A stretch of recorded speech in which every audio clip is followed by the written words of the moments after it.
Albert Einstein once said, "Everybody's a genius, but if you judge a fish by its ability to climb a tree, it will live its whole life believing that it is stupid." Ladies and gentlemen of the jury, today on trial we have modern day schooling. Glad you could come. Not only does he make fish climb trees, but also makes them climb down and do a 10-mile run. Tell me, school, are you proud of the things you've done? Turning millions of people into robots, do you find that fun? Do you realize how many kids relate to that fish swimming upstream in class, never finding their gifts, thinking they are stupid, believing they are useless? Well, the time has come, no more excuses. I call school to the stand and accuse him of killing creativity, individuality, and being intellectually abusive. He's an ancient institution that has outlived his usage. So, Your Honor, this concludes my opening statement, and if I may present the evidence of my case, I will prove it. Proceed. Exhibit A. Here's a modern day phone. Recognize it? Here's a phone from 150 years ago. Big difference, right? Stay with me. Here's a car from today, and here's a car from 150 years ago. Big difference, right? Well, get this. Here's a classroom of today, and here's a class we used 150 years ago. Now, ain't that a shame? In literally more than a century, nothing has changed. Yet you claim to prepare students for the future? But with evidence like that, I must ask, do you prepare students for the future or the past? I did a background check on you and let the record show that you were made to train people to work in factories, which explains why you put students in straight rows, nice and neat, tell them sit still, raise your hand if you want to speak, give them a short break to eat, and for 8 hours a day, tell them what to think. Oh, and make them compete to get an A letter which determines product quality, hence grade A of meat. I get it. Back then, times were different. We all have a past. I myself am no Gandhi. But today, we don't need to make robot zombies. The world has progressed. And now we need people who think creatively, innovatively, critically, independently, with the ability to connect. See, every scientist will tell you that no two brains are the same. And every parent with 2 or more children will confirm that claim.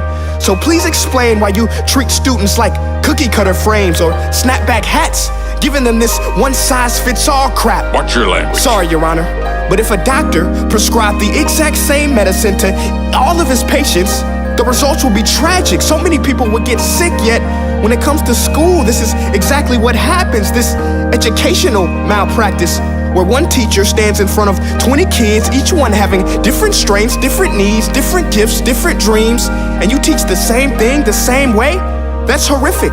Ladies and gentlemen, the defendant should not be acquitted. This may be one of the worst criminal offenses ever to be committed. And let's mention the way you treat your employees. Objection. Overruled. I want to hear this. It's a shame. I mean, teachers have the most important job on the planet, yet they're underpaid? No wonder so many students are short-changed. Let's be honest, teachers should earn just as much as doctors, because a doctor can do heart surgery and save the life of a kid, but a great teacher can reach the heart of that kid and allow him to truly live. See, teachers are heroes that often get blamed, but they're not the problem. They work in a system without many options or rights. Curriculums are created by policymakers, most of which have never taught a day in their life. Just obsessed with standardized tests. They think bubbling in a multiple choice question will determine success. That's outlandish. In fact, these tests are too cruel to be used and should be abandoned, but don't take my word for it. Take Frederick J. Kelly, the man who invented standardized testing, who said, and I quote, "These tests are too cruel to be used and should be abandoned." Ladies and gentlemen of the jury, if we continue down this road, the results will be lethal. I don't have much faith in school, but I do have faith in people. And if we can customize healthcare, cars, and Facebook pages, then it is our duty to do the same for education, to upgrade it, change it, do away with school spirit, because that's useless. Unless we're working to bring the spirit out of each and every student, that should be our task. No more Common Core. Instead, let's reach the core of every heart in every class. Sure, math is important, but no more than art or dance. Let's give every gift an equal chance. I know this sounds like a dream, but countries like Finland are doing impressive things. They have shorter school days, teachers make a decent wage, homework is non-existent, and they focus on collaboration instead of competition. But here's the kicker, boys and girls. Their educational system outperforms every other country in the world.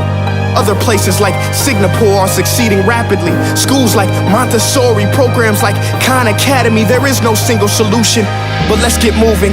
Because while students may be 20% of our population, they are 100% of our future. So let's attend to their dreams, and there's no telling what we can achieve. This is a world in which I believe, a world where fish are no longer forced to climb trees. I'll rest my case.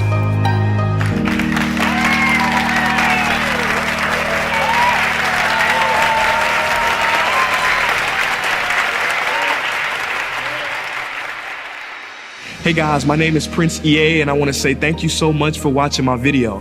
But now, I want to know what you think. How can we together create a more efficient, effective, and just better future of learning?